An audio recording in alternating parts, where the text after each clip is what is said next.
Hello and welcome to The Entrepreneurs on Monocle Radio, the show all about inspiring people, innovative companies and fresh ideas in global business. On today's programme, we speak to the boss of a luxury travel brand behind some of the world's most celebrated properties and a philosophy that probably runs counter to the rest of the industry. I'm probably the only CEO in hospitality that doesn't have a portfolio growth target. This is The Entrepreneurs with me, Tom Edwards.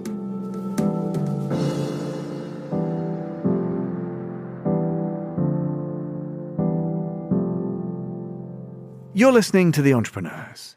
Dan Ruff is the CEO of the LVMH-owned hospitality brand Belmond, a global collection of landmark hotels, trains and travel experiences built around the slow luxury philosophy. Dan joined the company in 2018, helping to steer its acquisition by LVMH, and took over as CEO in 2023. Today, Belmond's portfolio includes more than 40 properties across over 20 countries and territories.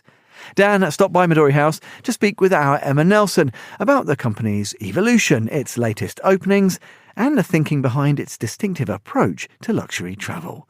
Emma began by asking Dan about the start of his journey. I was lucky as a kid. I traveled the world with my parents. They really thought it was important for their kids to see the world from an early age. So in the summers when we could, we went to some beautiful places. And it wasn't luxury, it was really more adventure. From that, I kind of got the bug. I was fascinated by the world, fascinated by different languages and cultures. So that was the origin story. Tell me about the bug, because I think we all know that smell of airline fuel or a warm wooden balcony that makes us desire travel and being elsewhere. Yeah. What in your memory stands out as little Dan goes on holiday and something thrills him like nothing else? I think, like you say, it's about the senses. And for me, it was about taste. I've always been a foodie. So I, remember early travels. I still remember dishes that I had in Venice, the linguine vongole I had in Venice when I was 10 years old. Or I remember going to Epcot Center in Florida as a kid. And other kids wanted to go to Disney and ride the roller coasters. But I just wanted to go to the different restaurants and taste the different cuisines and understand the different cultures around the world. So I think it was really about food in the beginning for me. So what is it that you then go and do at university? Obviously, it is a course that allows you to travel, but lots and lots of people when they go into hospitality, which is where we're making our way to now, and what you ended up doing and why you chose that course, is that hospitality is often something that you work from the ground up, and you don't necessarily need major qualifications. Some of the greatest managers on earth started polishing spoons. That's absolutely true. But you take the formal route, so explain that to us. So I went to Cornell University, which has one of the best hospitality schools in the world. I did not attend the hospitality part of the school. I was in arts and sciences. So I was looking at these hoteliers and I was like, they're taking something called food and beverage. Well, I'm taking some super intellectual history of the thing and the thing. And actually, my focus in my program, I wrote a thesis on the influence of Louis XIV's court system on that of Peter the Great in Russia. So super esoteric, having nothing to do with anything, certainly not a career builder, but at the end it was just this curiosity about cultures. And it continued on. So from that, I took the obvious step of becoming an investment banker, right? That's clearly direct from a weird, esoteric, liberal arts education to become an investment banker. But to me, it was the means to the end. I didn't know exactly where my career would take me, but I knew I was fascinated with traveling the world. I knew I was fascinated with languages and cultures, and I also knew I didn't know anything about numbers. And I knew that to run a business... Bit of a tricky one for an investment banker, one would imagine. Well, but that's why I became an investment banker. Oh, right, okay. Because it was my business school. It was, really an education in the foundations of finance. And that has served me very well since then. Indeed. So how much is this, as we're going along, I mean, you've walked past the food and beverage department of Cornell. Mm-hmm. In the middle of studying the influence of Louis XIV's court on Peter the Great in St. Petersburg. How much at that point is hospitality part of the business mind of Dan Ruff. How much is it actually playing a part in your game? I mean, you talk about travel, you talk about love of languages, but that is something that we can all do without actually deciding that we're going to go into hospitality. Yeah. So from the point of view of an entrepreneur, when does this, what's happening? It was a personal passion. So while I was studying these things and learning these things, I was eating at every great restaurant that I could find. I was traveling on every break I could manage. I was going everywhere. I went to Argentina. I went to China. I explored everywhere. And I wasn't staying in luxury because I couldn't afford luxury. I was young and without the means to do it, but I was exploring. And I fell in love with the experiences that people were creating for me. And I thought, wow. Can you remember some of them? I mean, everything from, the first time I spent a few months in Buenos Aires right after the devaluation in Argentina. And I remember going in with my dollars to the best steakhouse in Buenos Aires. And I remember this impeccable service, this unbelievable food. And being able to afford that was just magic for me. And the incredible waiters who come on and they put on a show as they serve you the meal, and they're so genuine in their passion for what they're doing. This stuff is contagious. It really is. Something has to change though, doesn't it? So you are consuming hospitality, but you're not working in it. What changes? So the beginning of my career was on the business side of hospitality. I was in the mergers and acquisitions group of a very big hotel company. This was kind of the continuation of my investment banking journey. I kind of went in-house and I began acquiring brands for Starwood hotels. And that's what brought me to Europe for the first time. So I was in my early 20s. We acquired a brand called Le Méridien. It was based here in London. And I moved. I was young. I was mobile. I said, let's go. So I moved to London. And I helped the operators integrate the business that we just acquired. I thought that this was going to be a 6-month thing and I'd be back to my home in New York and life would go on. But actually, at the end of the 6 months, someone who later became my mentor, Roland Voss, he was in charge of Europe, Middle East, Africa for Starwood. And he said to me, hey, do you like it here? And I said, I love it here. He said, do you want to stay? I said, yeah, I'd love to stay. And he said, great, so you'll start in Brussels in a few weeks' time. I said, Brussels? I said, I thought you meant London and Brussels. He said, yeah, we're based in Brussels, so you come to Brussels. I was like, okay, fine. So I went to Brussels for a year, and 10 years later, I'm still in Brussels. I'm married to my Belgian wife. I have a little Belgian baby. That was the next step. And how is business going at that point? Because you've gone to obviously renovate, working with Starwood and Le Méridien, and then you end up in Brussels. And at that point, just explain to us where luxury is at that point. So I'm across all parts of hospitality at that point. What was great with Roland, he took me from the finance guy, the M&A guy, and he got me closer and closer into the operations of the world. So I was the bridge between the owners who owned the assets and the brand. I was able to, at that point, speak both languages. I spoke finance and I spoke operations. And in those roles I had over those years, I really started to love the logistics, the magic behind creating the magic, understanding how the operations work, seeing how hard and diligent and passionately the teams work to deliver these experiences that I had always had as a consumer, but not as the deliverer. It convinced me that I wanted to touch every aspect of the business. And so explain to me a little bit more about, what lessons we can learn now, because everything that you're telling us now is going to have to sort of formulate your story to where you and Belmond are in 2026. Sure. The idea of being the bridge between assets and brand, it is an enormous gap, isn't it? It's enormous. How do you go about bridging it? So it's an enormous gap, and it's one of the biggest challenges in our industry today. At Belmond, we are very fortunate and pretty unique in that we own almost all of the assets that we operate. So amongst the luxury hospitality brands that have scale, I think we're probably the only player that does that. It is a unique opportunity to be able to play both sides of that, to be very focused on the real estate value, to be very focused on the profitability, and at the same time be completely targeted and passionate about delivering incredible guest experience and building brands. Because normally there's a natural and healthy conflict between the owner and the brand. We are all of it. How do you do that? Come on, secret sauce time, please. Secret sauce. How do we do it? Healthy conflict within our business, honestly. We always have to wear multiple hats. We always have to challenge to make sure that we're making the right decisions for our real estate as well as for our brand and for our guest journey.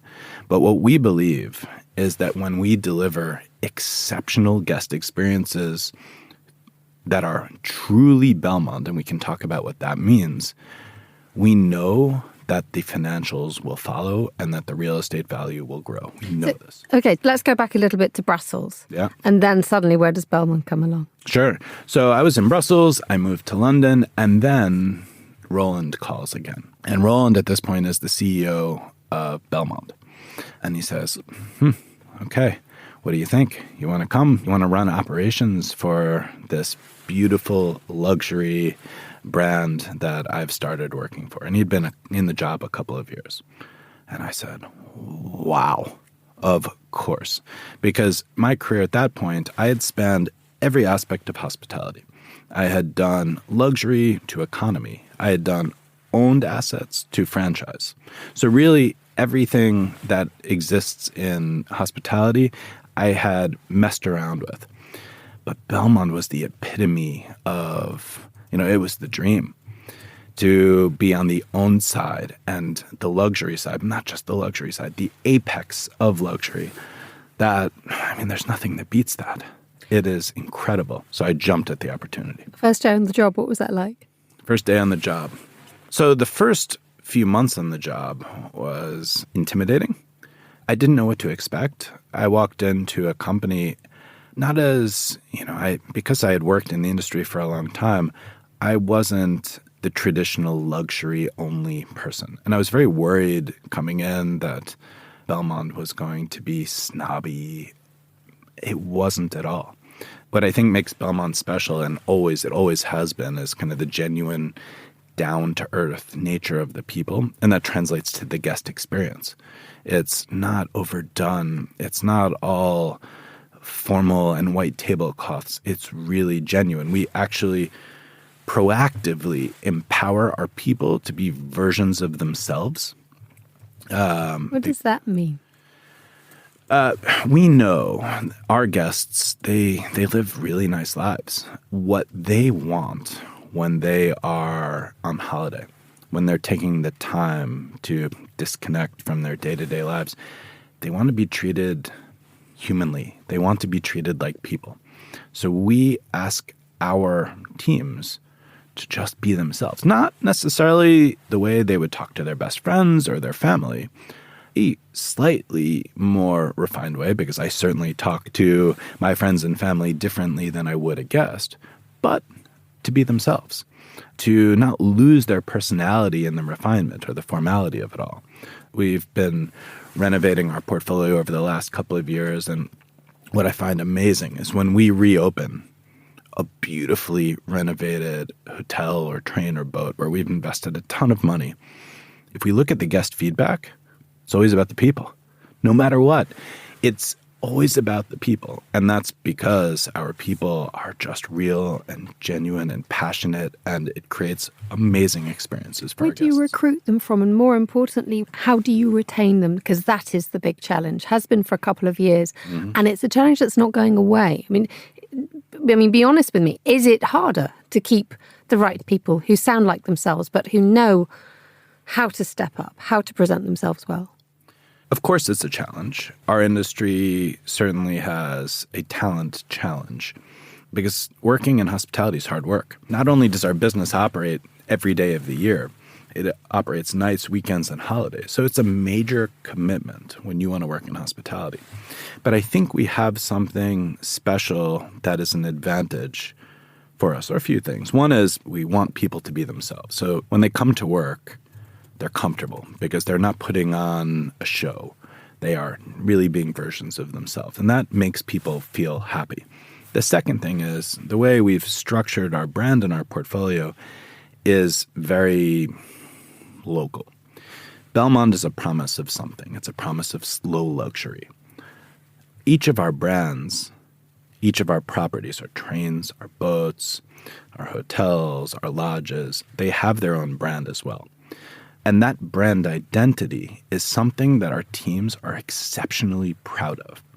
If you are a local in Rio de Janeiro and you work for the Copacabana Palace, that is something that means so much to you. It means so much to your family. It's something you're really proud about and your family is prideful of.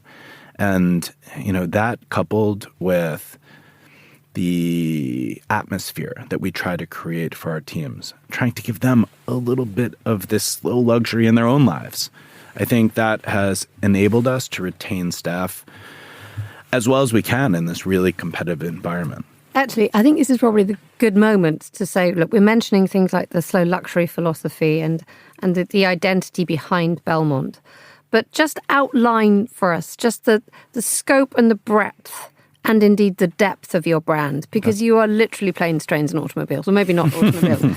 but that idea that there is a philosophy behind it that you can shape when it comes to water, when you shape when it comes to a railway, and you shape when it comes to a building. Can you put your finger on what it is? We have to be quite careful here because anybody who ever works in luxury or in hospitality will say the words authentic and they will say elevate. They have become such loosely, sloppily used words nowadays. It's so, you probably would be the best person to try and define this. Well, I'll try to give you an authentically elevated answer to that. You do question. that and the interview finishes now. No, that's absolutely fine, Dan. Go for it. So what I think makes Belmond special is we are very much focused on time. From the beginning, Belmond has been delivering slow luxury to our guests. What does slow luxury mean? Our guests around the world are extraordinarily connected. They are busy. They are on their phones. They are working. They are thinking constantly, and they need an opportunity to disconnect from their daily lives and reconnect to the things that matter to them most. So what is our job? Our job is to create environments that allow them to do that. We say that at Belmond, your time is invested, not spent. And I love that. What does that mean? I leave it to everybody to understand what that means for themselves. But for me, what that means is when I am experiencing a Belmond journey or a Belmond hotel or a Belmond lodge or whatever it is, my time doesn't pass without value being created. And I'm not talking financial value, and I'm not being high and mighty and saying that we're changing lives either.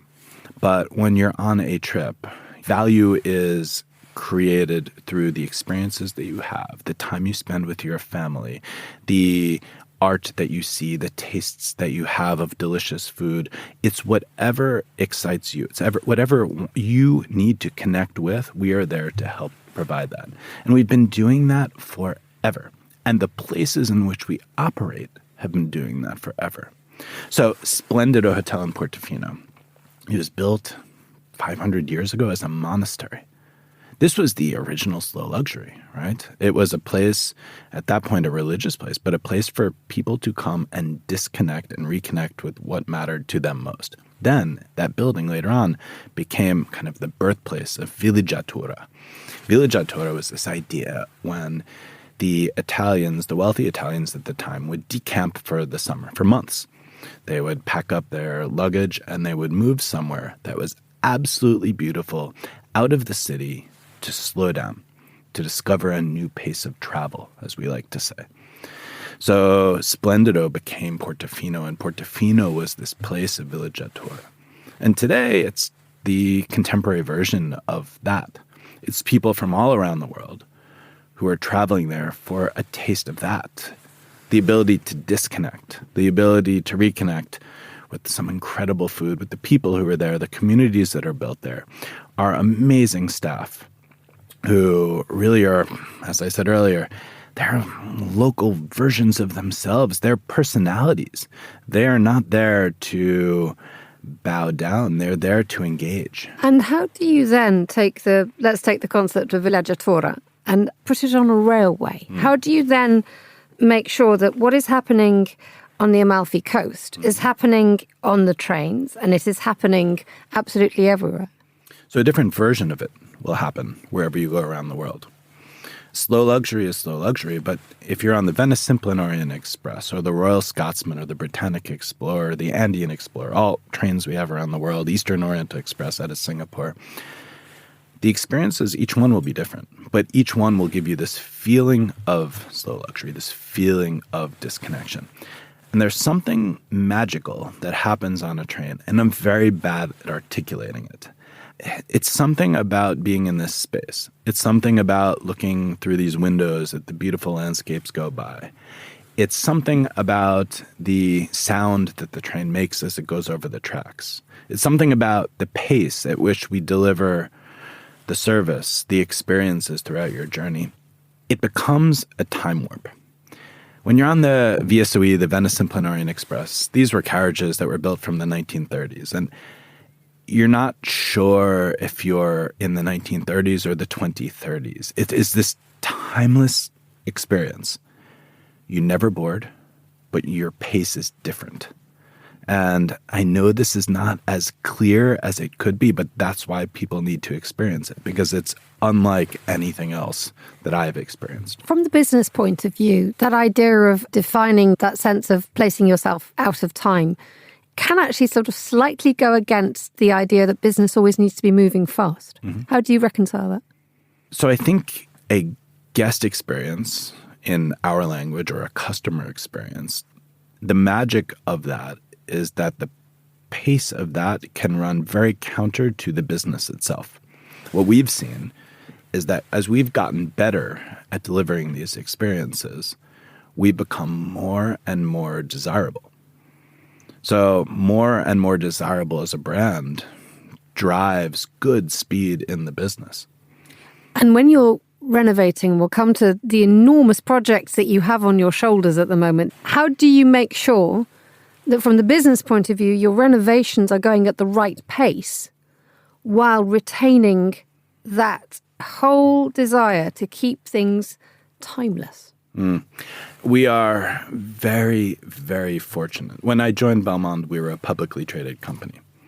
LVMH bought us about 5 years ago. And this was before you became CEO? This is when I was COO, yes. COO. So what was that like watching, as you know, Belmond at this moment, you're talking about being particular, being individual, and then suddenly the great luxury behemoth turns up and scoops you up. What does that feel like? It felt incredible because they pushed us to be more ourselves than we could have been without them. What does that mean? What were they telling you to do? They were telling us to slow down. They were telling us to focus on desirability rather than growth. So I'm probably the only CEO in hospitality that doesn't have a portfolio growth target. My target's around excellence because there is this belief that when we deliver exceptional experiences, we will become infinitely more desirable and the financials will follow and the growth will follow. So we are under no pressure to grow our portfolio, and this is unique in our industry, because we will only grow our portfolio when we find a hotel or a train or a boat or a lodge that will be accretive to our portfolio. And that is very special. So you were asking about the tension between pace of travel that we deliver for our guests and pace of business. We're very fortunate to be owned by a company that has a very long-term view on our business. And so let's look at this restoration project. You've got huge reopenings, especially in Italy this year. You have Villa San Michele in Florence. You have the Cipriani. Mm-hmm. You have the Grand Hotel Timeo in Villa Timeo. Talk to us about how you do that, because there are a lot of luxury brands out there who are all trying to, and especially in Italy, who are all trying to redefine luxury and preserve identity. And yes, you have LVMH in the background who are clearly taking quite a nurturing point of view. But having 3 huge projects, what's that like at the moment? You can be honest with me. It would be easy. You're coming in super relaxed. If it were only 3, okay. Oh my God, the champagne would be popping. No, we're doing many more around the world, and those are 3 big ones for sure. But we have a big project going on in Rio de Janeiro at the Copacabana Palace. We've got a number of projects around the world. Again, we are very fortunate that we were able to pace these things. So the Cipriani, we've taken a decision to do parts of the Cipriani over multiple closure seasons. Now, this is something that most investors would look at and say, that's crazy, because what it means is that we operate short seasons for many, many years. Short seasons, you lose some profitability, but what do?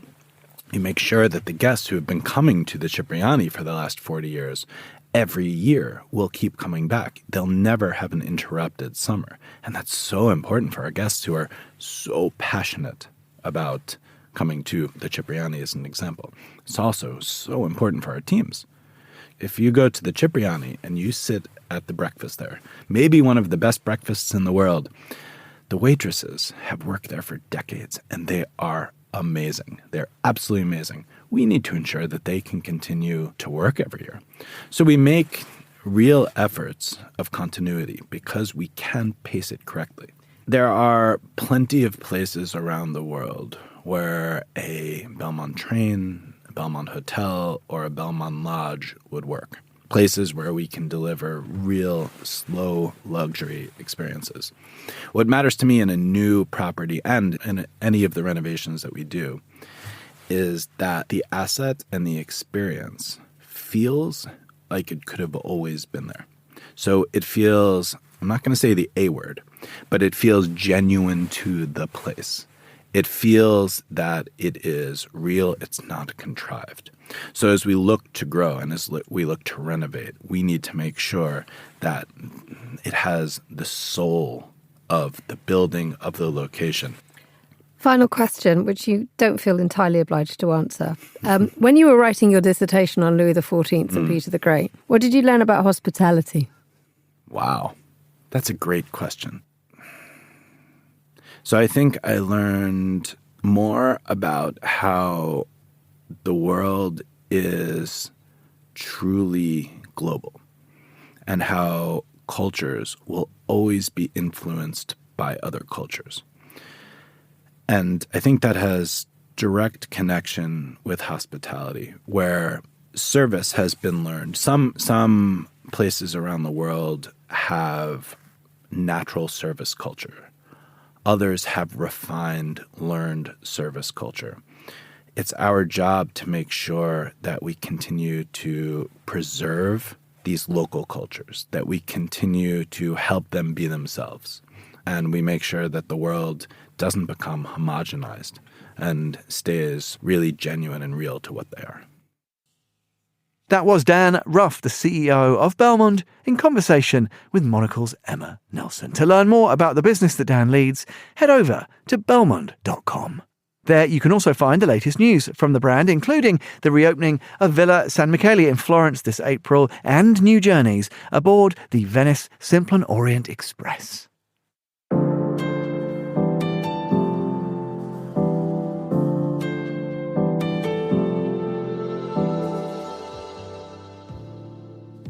And that is that for this episode of the programme. We'll be back at the same time next week. The Entrepreneurs is produced by Laura Kramer with audio editing by Jack Dewars.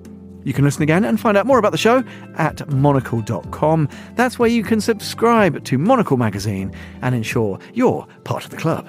You can also follow us and catch up with the archive wherever you get your audio. If you'd like to get in touch with the show, do drop Laura a note on lrk@monocle.com. I'm Tom Edwards. Goodbye, and thanks for listening to The Entrepreneurs.